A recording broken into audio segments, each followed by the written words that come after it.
সত্তর শুভ বুদ্ধির উদয় হোক।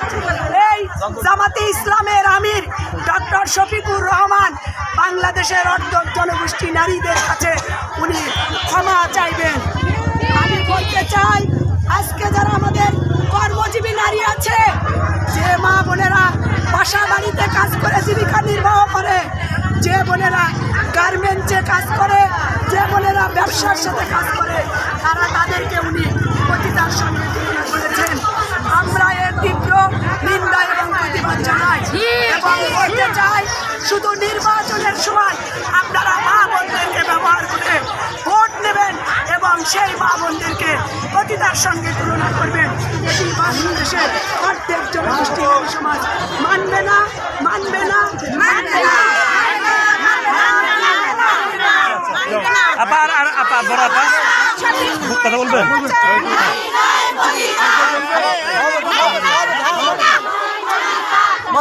এদিকে মিটালে দাও, একটু ফাঁকা দেন। আপা আপা ওই সাইডে দাঁড়ান, আপনি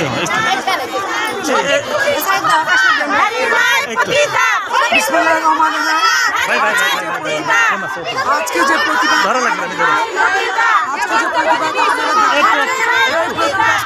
সারা বাংলাদেশে কেন আঘাত করেছে?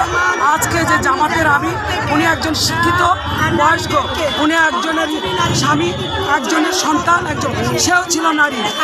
আমাদের আজকে তার প্রতি এই ধিক্কার জানিয়ে আমরা অর্ধেক আমরা উনার এই নির্বাচনে যে অংশগ্রহণ করেছে, আমরা ভুলে গেছিলাম জামাত কিন্তু সেই সময় 71 নারী নির্যাতন করেছিল, নারীকে হত্যা করেছিল, অনেক কিছু করেছিল। আজকে তার এই কথাতে প্রস্ফুটিত হচ্ছে সেই 71-এর যুদ্ধের কথা। আমার মনে হয় যে আজকে যদি এই ডক্টর শফিকুর রহমান যদি এটা যদি না করে, তাহলে আজকে আমরা আন্দোলন চালিয়ে যাবো, আরও চালিয়ে যাবো। এই বলে আজকে আমাদের নারী পুরো নামটা কি লেখেন?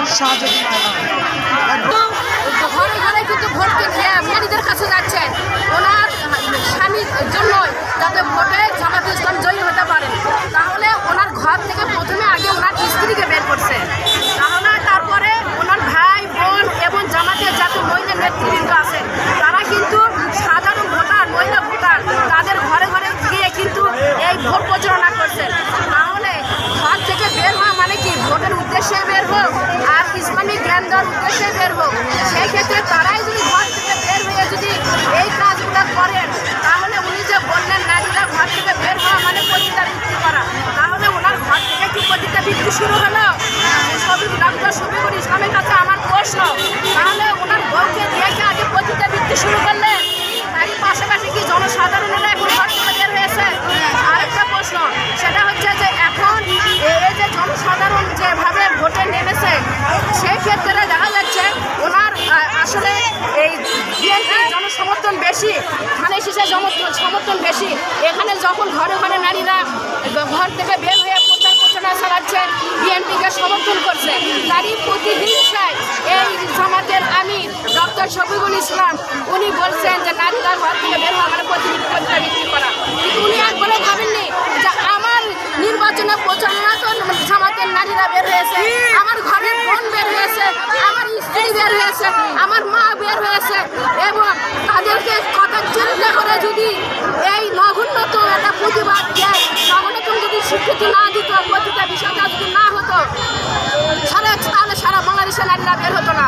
আরেকটা বিষয়, নারীরা পেশাজীবী, এই যে আমাদের নারীরা এখন ঘরে ঘরে উচ্চ শিক্ষিত হচ্ছে, ইসলামে বলেছে যে নারীরা পর্দার সহিত ঘর থেকে বের হতে পারবে, নারীরা কর্ম করতে পারবে। সে অনুযায়ী আমাদের যুগে যুগে যুগে যুগে নারীরা পর্দার সহিত ঘর থেকে বের হচ্ছেন, বিভিন্ন পেশায় জড়িত হচ্ছেন, গার্মেন্টস থেকে শুরু করে, অফিসার থেকে শুরু করে, প্রশাসন থেকে শুরু করে, এবং ঘরে গৃহিণী, এই যে ঘরে ঘরে যে মেয়েরা যে বাসা বাড়িতে কাজ করে, তার থেকে শুরু করে সবাই কিন্তু নিজের স্বাবলম্বী হওয়ার জন্য এই কর্মটা বেছে নিয়েছে। কারণ নারীরা যতই তার বাবার কাছে স্বাবলম্বী হোক, স্বামীর কাছে স্বাবলম্বী হোক, তারপরে নারীদের নিজস্ব একটা স্বাবলম্বী একটা আইডেন্টি পরিচয় দরকার, যেটার জন্য নারীদের খুবই প্রয়োজন। সেই নারীরা যদি এই অসম্মানজনক যদি কুযুক্তি পায়, তাহলে সারা বিশ্ব কিন্তু নারীদেরকে পতিতা হিসেবে দেখবে। তাই আমি চাই শফিকুল ইসলাম, ডক্টর শফিকুল ইসলাম উনি ক্ষমা দৃষ্টিতে উনি বলুক, ভুল স্বীকার করুক, এটা আমার বলা উচিত হয়নি।